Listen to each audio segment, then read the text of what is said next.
Hey, FlimsyLunchTray here, and welcome to World of Warships, where today I'm finally featuring a super ship on my main server, NA server account. I featured them in the past, I think, on the from the public test server, and I've been sitting on Annapolis for a while. And because I have a lot of credits now, I've started buying other super ships, and I was like, you know, let's have a stream, Twitch stream. I did on Saturday. And we'll call it Super Ships Only, or as Hoghammer said, maybe I should change the title to Credit Sync Saturday. And finally take the Annapolis out. So this was my first battle on the Twitch stream. Now I started this battle a little early. Normally I might push it a little further in. That's mainly because of the map we're on, where we have our destroyer, Mr. Shimakaze, is leaving. He's going towards mid. And this really is a battle in which, on the map, you really can't have a destroyer ignore the 9-10 line, because if you do, like let's say your destroyer ignores, it puts more pressure on the cruisers, battleships on the 9-10 line, or like a sub, to easily come up and just wreak a lot of havoc in the backfield. Or, you know, if the enemy destroyer isn't on the opposing 9-10 flank, then that can open up things for me in this video. So I'm going to play off this island here until I get an idea of where the destroyer is at to kind of help me know how I should position. Now, the Annapolis is an amazing super ship. I really like it. You know, Des Moines, Salem are among my most played cruisers on the server. And there were several times where we funny buttoned multiple submarines because this boat gets the rapid fire reload. I don't even know what the technical term is for it at the moment. But burst fire, that's what it's called, burst fire. And you get burst fire with 12 203mm guns. I mean, it's just immense. Cruisers, battleships, destroyers, submarines, carriers, you know, can just crumble under the fire we can do. And even here, if you look at our reload time, when we fire here, we're rocking underneath a 5-second reload time, and that's even without a top grade gunner going. Now it's going, I'll put my build here on the top left so you can see. Ooh, barely avoided that. Where now we have this Valdi Bazan that we're gonna shoot here. I was saying about burst firing here, but he's about to get back in behind the island. And you have to be kind of selective with when you utilize the burst fire, because, you know, you put out 36 shots in like 3-5 seconds, something like that. But we can already put out a lot of sustained fire just over the same amount of fire within the course of, let's say, 13-14 seconds, or about, yeah, 13-14, without using the burst fire and without also having to wait for the cooldown when you utilize the burst fire, which I think we utilized it this game. Yeah, we do. So you'll see what that looks like when the time comes. So the enemy destroyer has decided to ignore the flank, which is going to be really great for me. You know, and already so far we're at 46,000 damage, and these battleships have no spotting. They don't really have a way to put up with me right now. So it's going to allow me to set fires. Now I could also utilize armor piercing here, some of these broadside salvos, which you'll see we will definitely do that to the GK when he comes out here from behind the island.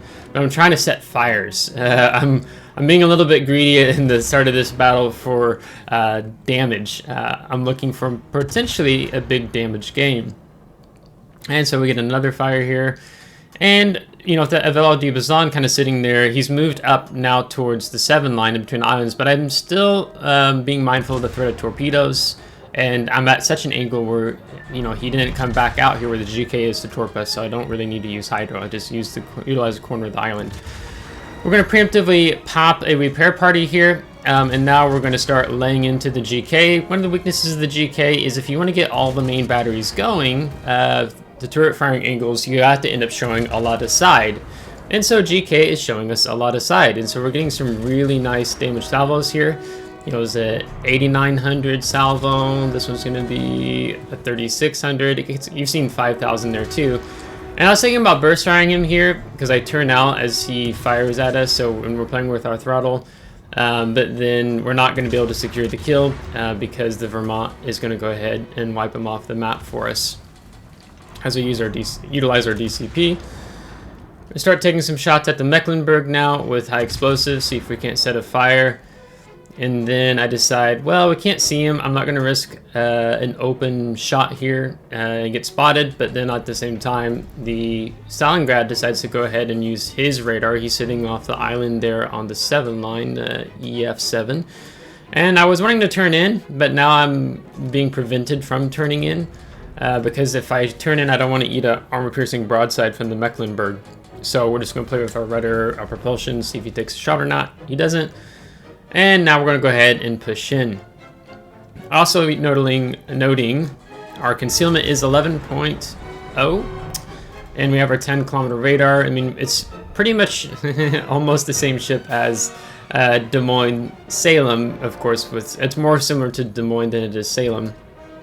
But because we're not taking a unique upgrade, we don't get down to Annapolis, you know, then we're taking the main battery mod 3 in the 6th slot.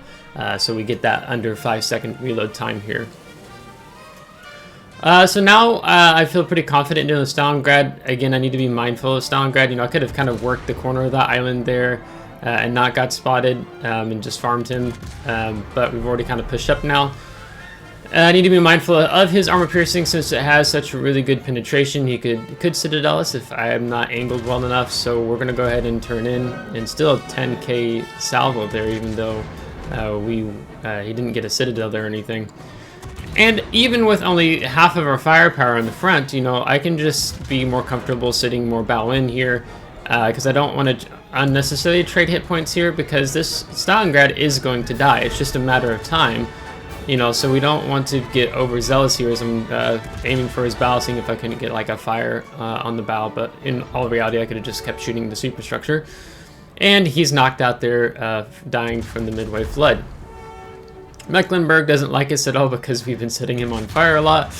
And we're just going to swing right back to him. Note, we're 1.1 million potential damage with 164,000 damage with another fire ticking on the Mecklenburg. I thought the Mecklenburg was just going to kite since the Stalingrad crumbled quite quickly here. But he has decided that he wants more, and so he's going to push in. I'm trying to see if I can't utilize this island to stay dark and keep firing on the Mecklenburg. If he goes out broadside here, we are going to switch to the armor piercing, which he does. So we're just going to go ahead and start putting the damage in. I mean, just look at this. And we take some on the belt there. And the Hanover takes out the Mecklenburg. And the Hanover was sitting back there on our cap, so kind of cheeky there. This pushes up to us to 200,000 damage, and this flank is officially collapsed, so now we need to go join the fight that's happening in mid. Now, noting on the mini-map, we can see we have teammates that are kind of kiting away because there's pressure to our cap, just as we're pressuring the enemy cap. And our friend here in the destroyer can't quite make out what exactly he's up to, if he's moving around or not, but we're going to go ahead and lob these 203s in there. Incapacitating some stuff. Maybe you can finally pick up a kill. Longing for a kill to get on the board here since we're at 200,000. And no. We don't get the kill the Wilhelm de Oeste does, as our Kremlin takes out the Bremen. And we also lost another teammate in the backfield there as well on the AB line. So now it's our friend in the Summers that's having to kite and back away. So, but he's going to do a good job. Note what he ends up doing a bit later here in the game and helping us defend the home cap. So, basically now, we're going to go ahead and move up towards mid. I'm going to go ahead and fast forward it here just a little bit.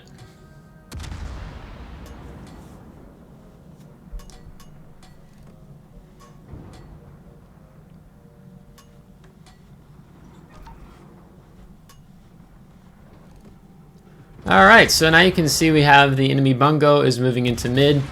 The challenge that this bungo is going to have is he's essentially moving into a kill box. I'm going to try to utilize the island here. It's a bit of a low spot, so you can be spotted.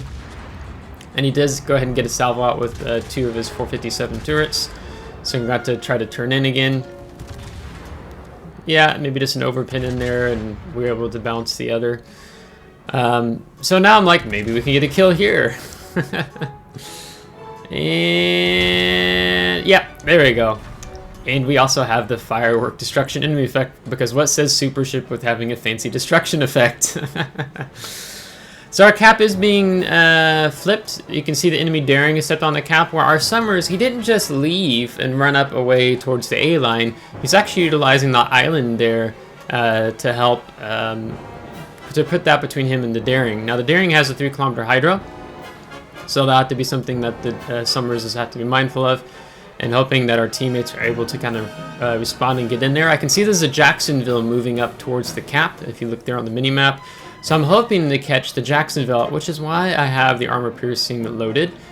And now that we're in mid, it's more easy for us to utilize the top grade gunner skill to get another negative 8% off the reload. And you're going to see us utilize the burst fire here, as I'm helping to put down the Jacksonville pretty fast. He has among the best HE DPM in the game. And so there you see the burst fire. And I was pretty confident, even with the armor piercing, that I could polish him off here. But he ends up swinging out just enough, and we had 8 ricochets in there. And so we're going to leave him on just 700 hit points.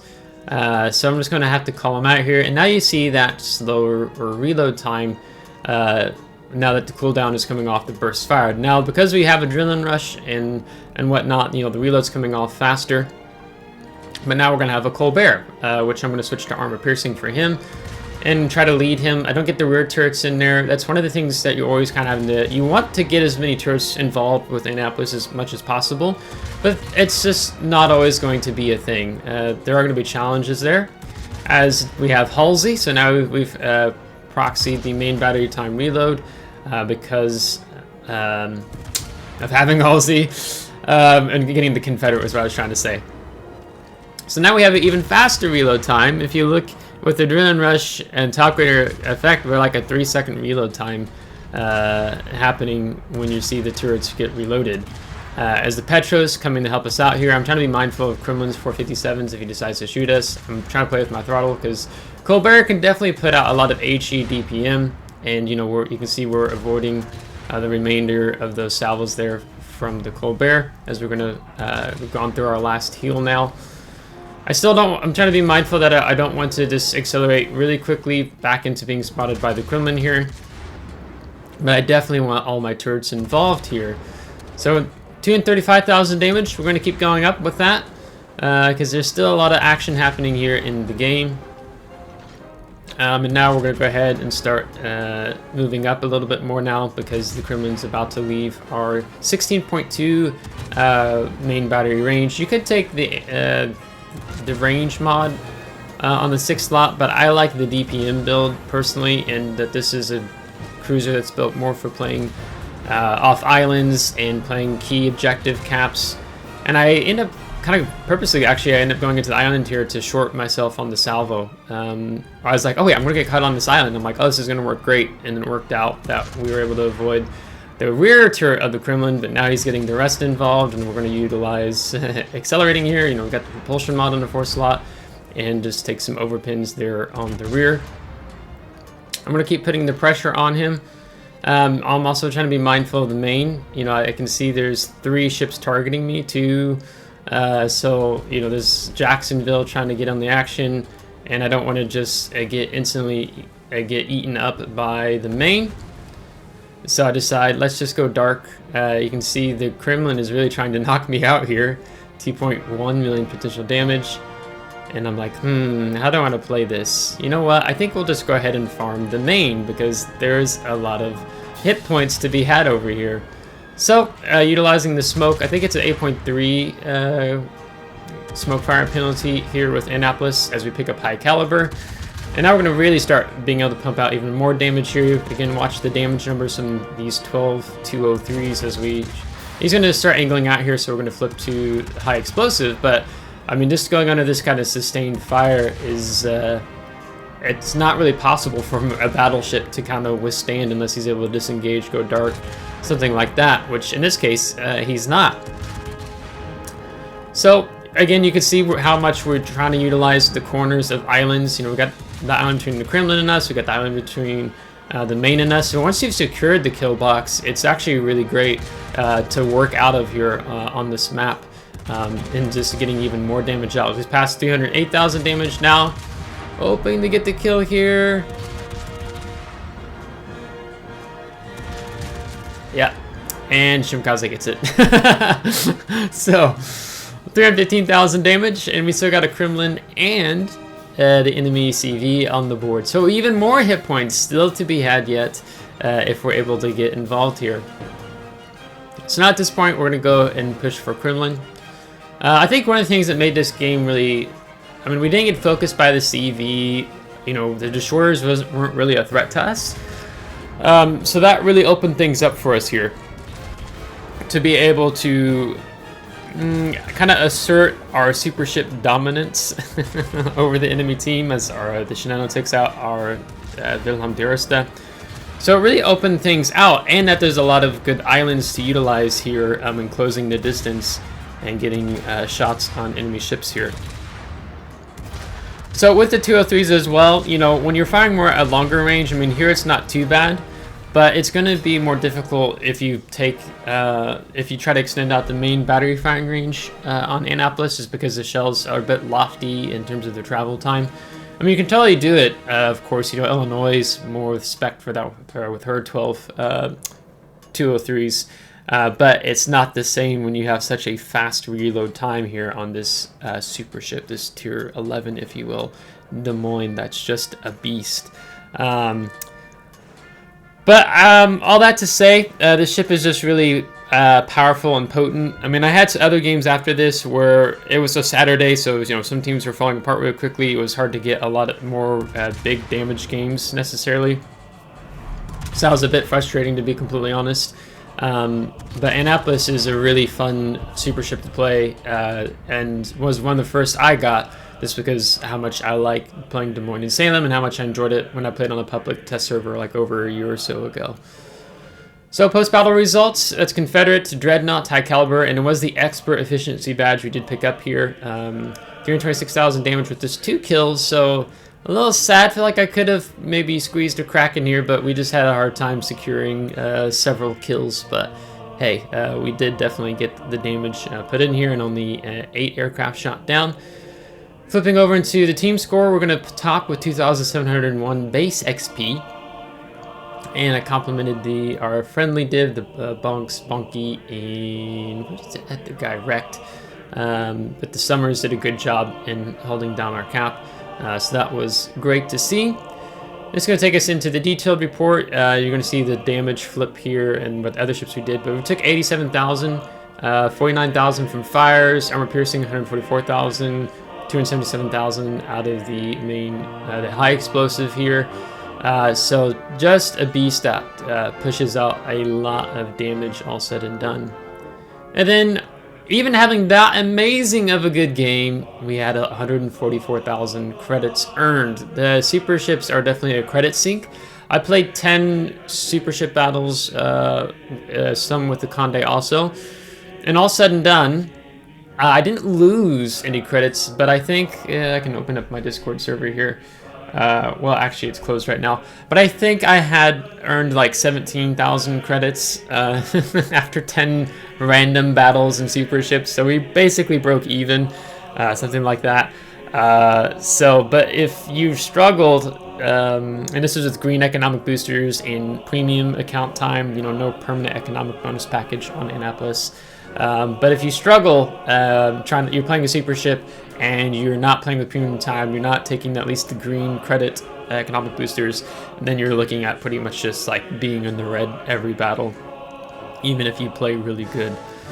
So I hope you liked today's video. If you did, give a thumbs up. If you didn't, give a thumbs down. Subscribe if you want to see more. If you're subscribed, thanks so much. I appreciate it. Thank you to my Patreon supporters. And until next time, take care.